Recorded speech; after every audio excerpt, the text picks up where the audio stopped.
ఈరోజు అమ్మవారికి పాయసాన్న ప్రియ.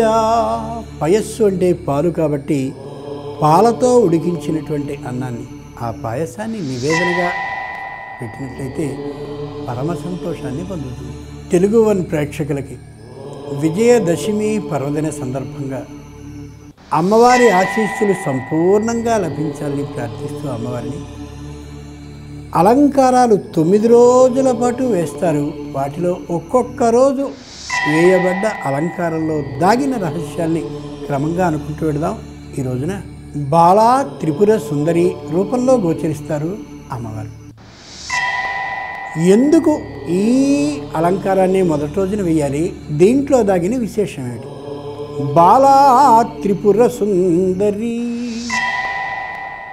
ఇంట్లో చిన్నపిల్ల కానీ ఉన్నట్టయితే ఆ పిల్ల అందరినీ ఆకర్షిస్తూ కనిపిస్తూ ఉంటుంది. అమోఘమైన మంత్రం వివాహంలో కనిపిస్తుంది. సోమ ప్రథమో వివిధే గంధర్వో వివిధ ఉత్తర తృతీయోగ్నిష్టే పతిస్తురీయస్తే మనుష్యజ సోమో దదద్గంధర్వాయ గంధర్వో దదదగ్నయే ప్రియంచ పుత్రాగుశ్చాదాదగ్నిర్మహ్యమతో ఇమాం అని. చిన్నపిల్లలు ఎక్కడైనా కానీ ఉన్నట్లయితే 1 నుంచి 5 సంవత్సరాల వరకు వాళ్ళ మీద చంద్రుడు రాజ్యాన్ని చేస్తాడట. సోమ ప్రథమో వివిధే. ఆకాశంలో కనిపించే చంద్రుడు ఎంత ఆకర్షణీయుడిగా ఉంటాడో అలా 1వ సంవత్సరం నుంచి 5వ సంవత్సరం వరకు, అంటే 1వ సంవత్సరం అంటే పుట్టిన సంవత్సరం అని కాదు, పుట్టిన దగ్గర నుంచి 5వ సంవత్సరం వరకు చాలా ఆకర్షణీయురాలుగా కనిపిస్తున్న ఆ పిల్ల ఎక్కడున్నా సరే మనం వెళ్ళి దర్శించేంతటి ఇష్టంగా ఉంటుంది. చంద్రుడు ఎంత చల్లగా ఉంటాడో శరీరం కూడా అంత చల్లగానే ఉంటుంది. పురుష శిశువు కంటే స్త్రీ శిశువు శరీరం చల్లగా ఉంటుంది అనేది యథార్థం. ఆ సమయంలో చంద్రుడు ఆమె మీద ఉంటాడు కాబట్టి ఆకర్షణీయ విధానంతో పాటు చంద్రమా మనసో జాత, మానసికమైనటువంటి శక్తిని కూడా పిల్లకిస్తాడు.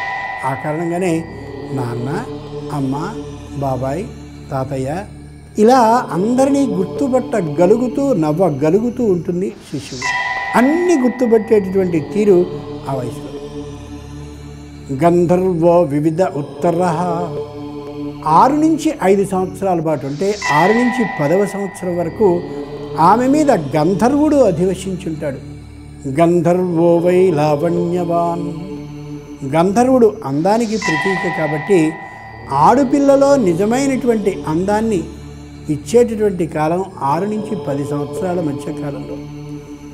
ఈ కారణంగానే ఎక్కడైనా ఆడపిల్ల యొక్క అందాన్ని మనం చూడాలి అంటే సరిగ్గా 10 సంవత్సరాల లోపు 6 సంవత్సరాల మీద. అప్పుడు వాళ్ళ అందం ముందు నాటికి ఏ అందగత్తెగా అవుతుందో, ఎంత అందగత్తెగా అవుతుందో మనకి తెలుస్తుంది. గంధర్వో వై లావణ్యవాన్. అందాన్ని నింపుతాడు. ఆ కారణంగా 6 నుంచి 10 సంవత్సరాల మధ్య వయసులో ఆమె అందం ఎంత ఉన్నది అని తెలుస్తుంది. ఏ విధమైన కామభావము లేకుండా పవిత్రంగా ఉండేటటువంటి అమోఘమైన చూపు ఆడపిల్లకి 6 నుంచి 10 సంవత్సరాల వరకే. తృతీయోగ్నిష్టే పతి. ఎప్పుడైతే 10 దాటి 11వ సంవత్సరం వచ్చిందో ఈ చిన్న మనిషిగా ఉన్న పిల్ల పెద్ద మనిషి అవుతుంది. అప్పుడు తృతీయోగ్నిష్టే పతి. ఆమెలో అగ్ని ప్రవేశిస్తాడు. అగ్ని కామగుణాన్ని సూచించేది కాబట్టి 11 నుంచి 16 రాగానే ఆమెలో కామం ఉద్బుద్ధమవుతుంది. అప్పుడు ఇక వివాహానికి యోగ్యురాలవుతుంది 17వ సంవత్సరం నుండి అని వివాహంలోని మంత్రం. దానికి ఈ అమ్మవారి బాలా త్రిపుర సుందరి రూపానికి సంబంధం ఏమిటి అనుకోకూడదు. ఏ 6 నుండి 10 వరకు ఉండేటటువంటి ఆ 5 సంవత్సరాల వయసులో అమ్మాయిని బాల అని పిలుస్తారో సరిగ్గా ఆ వయసు రూపం కలిగినటువంటి అదే విధమైన రూపంతో అమ్మవారు మనకి ఆలయంలో కనిపిస్తారు. జాగ్రత్తగా ఆలోచించి చూస్తే మన చెల్లెళ్ళని అందరినీ కూడా, లేదా మన అక్కలందరినీ కూడా మన అమ్మ చక్కగా తలంటు పోసి ఆ చిన్న జడను దాన్ని వేసి ముఖానికి అద్దవలసినవన్నీ అద్ది మంచి బొట్టుని పెట్టి చెవులకి దుద్దులన్నింటినీ ఏర్పాటు చేసి మెడలో నగవేసి పట్టు పరికిని పట్టు జాకెట్టు వేసి జాగ్రత్తగా కూర్చోబెట్టి చిన్నదైనటువంటి పూల చెల్లును అలా పెడితే ఆడుకోవడానికి సిద్ధంగా ఉండేటటువంటి ఆ చెల్లెలు అక్కని ఒకసారి గుర్తు చేసుకోండి, ఎంత ముచ్చటగా ఉండేదో. అలాంటి రూపంలో కనిపిస్తుంది బాలా త్రిపుర సుందరీదేవి. అమ్మవారు కదంబవనిక ప్రియ. అమ్మవారికి కదంబవనంలో ఆడుకోవడం చాలా ఇష్టం. అంతేకాదు చంపకాశోక పున్నాగ సౌగంధికల సత్కచ, సంపెంగ పువ్వులు కానీ, అశోక పుష్పాలు కానీ, సుగంధ పుష్పాలు కానీ, పున్నాగ పుష్పాలు కానీ ఇలా ఉండేటటువంటి వనాల్లో విహరించడం, వాటి సువాసనని అనుభవించడం కూడా అమ్మకి చాలా ఇష్టం. అంచేత అమ్మ బాలా త్రిపుర సుందరి రూపంలో స్వచ్ఛమైన అందం కలిగినటువంటిదై 6 నుంచి 10 సంవత్సరాల మధ్యలో ఉండేటటువంటి రూపం కలిగిన ఆ పద్ధతిలో ఉండి కనిపించిన వాళ్ళందరికీ ఆకర్షణీయ విధానాన్ని కలిగిస్తూ ఉంటుంది ఈ మొదటి రోజున. రెండో విశేషం ఏంటంటే, ఏ మంత్రాన్నైనా ఎవరి నుంచైనా కానీ మనం ఉపదేశాన్ని స్వీకరించినట్లయితే ఆ రోజున మంత్రాన్ని సాధించేటటువంటి సందర్భంలో మన స్థితి బాల్య స్థితి. బాలా త్రిపుర సుందరి ఉపదేశాన్ని పొందినటువంటి మొట్టమొదటి రోజున ఏ సాధకుడైనా మంత్రాన్ని స్వీకరించినటువంటి వాడు బాలా త్రిపుర సుందరి ఉపాసనని చెయ్యాలి అనేటువంటి యథార్థం తెలియచేస్తుంది ఈ రూపం.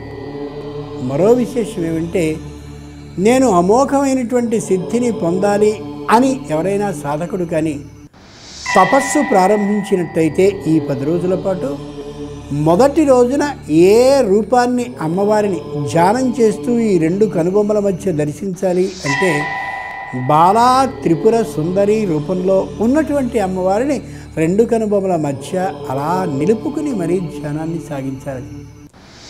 ఆ సాయంత్రం వేళ అమ్మ యొక్క రూపాన్ని గమనించుకుని అమ్మ పాదాల నుండి తల వరకు ఉండేటటువంటి రూపాన్ని ప్రతి అంగాన్ని కూడా హృదయంలో చిత్రీకరించుకుని ఆ చిత్రీకరించుకున్నటువంటి రూపాన్ని హృదయంలో నిలుపుకుని తపస్సు కానీ అంటే ఆవేళ చేయగలిగినంతసేపు జపాన్ని ధ్యానాన్ని చేస్తే బాలా త్రిపుర సుందరి రూపం హృదయంలో ఉండి ఆ ఇయ్యబడ్డటువంటి మంత్రం నిశ్చయంగా ఫలించే అవకాశం కనిపిస్తుంది.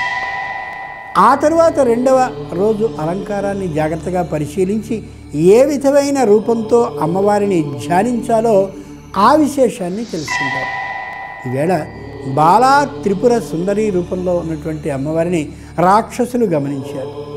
అబ్బో, అమ్మవారంటే ఇంత చిన్నపిల్ల, అనేకమైన ఆయుధాలని చేతుల్లో 21 ఆయుధాలని పుచ్చుకుని వస్తే అమ్మవారితో విరోధం అంటే ఏదో అనుకున్నాం, కానీ ఇంత చిన్నపిల్లతో పోరాటమా అని వాళ్ళు ఆశ్చర్యపడ్డారు. కానీ ఎంత చిన్న పిల్లగా ఆవిడ కనిపిస్తుందో అంత పెద్ద శక్తిమతి అనేటటువంటి యథార్థం యుద్ధాన్ని ప్రారంభించాక వాళ్ళకి తెలిసింది. దాన్ని బట్టి సాధకుడైన వాడు కూడా గమనించవలసిన అంశం ఒకటే, అబ్బే మరి 3 అక్షరాల మంత్రమేనండి ఆయన ఇచ్చింది అని 3 అక్షరాలు అంత గొప్పగా అవుతాయా అనుకోకూడదు. ఏ బాలారూపంలో ఉన్నటువంటి అమ్మవారు మహాశక్తిమతిగా విజృంభిస్తే అవుతుందో అలా ఈ చిన్నదైనటువంటి అక్షర సమూహం ఓ మంత్రంగా ఉంటే ఈ మంత్రాన్ని మననం కానీ చేయడం ప్రారంభిస్తే మహాద్భుతమైనటువంటి శక్తి ఇచ్చేటటువంటిదిగా అవుతుందనే యథార్థాన్ని ఆంతర్యం ద్వారా మనం గ్రహించుకోగలగాలి. అలాంటి బాలా త్రిపుర సుందరి రూపాన్ని అలా హృదయంలో ధ్యానించుకుంటూ మనకి ఇష్టం వచ్చినటువంటి నచ్చినటువంటి చక్కగా చదవగలిగినటువంటి బాలా త్రిపుర సుందరి శ్లోకాలని వేళ అమ్మవారి ఎదురుగా కానీ ధ్యానిస్తూ ప్రార్థించినట్టయితే తనని ఆరాధిస్తున్నారనే యథార్థాన్ని తెలిసిన అమ్మ అనుగ్రహాన్ని చూపిస్తుంది. అలాంటి అనుగ్రహం తెలుగు వన్ ప్రేక్షకులందరికీ కలగాలని మరోసారి పరమేశ్వరుని ప్రార్థిస్తూ రేపటి రోజున అమ్మవారు మహాలక్ష్మీ స్వరూపిణిగా కనిపిస్తుంది. ఆ అలంకారంలో దాగిన రహస్యాన్ని అనుకుందాం. స్వస్తి.